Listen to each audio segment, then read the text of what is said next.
Hey guys, welcome back to my channel. So today we are going to harvest my terrace garden strawberries. So let's get started.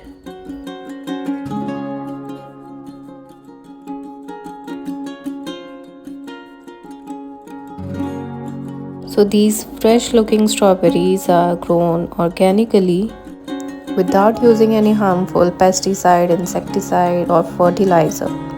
These are actually the runners of my last year's strawberry plants and I have repotted them in large container. And in their fruiting season they are producing fruits in abundance, but their size can vary. I harvested some big ones, some medium sizes and some small ones too.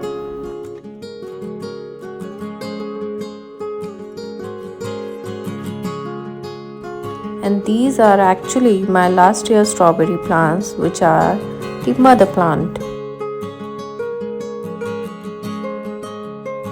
But because depending on the space that I have given to them, the mother plant have given me fruits in quite small sizes.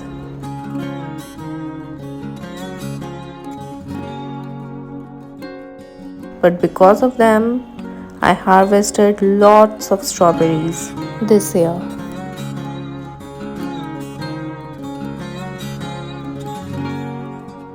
So this is my day 1 harvest and they are still producing. Thanks for watching. Subscribe for more such videos. Bye bye.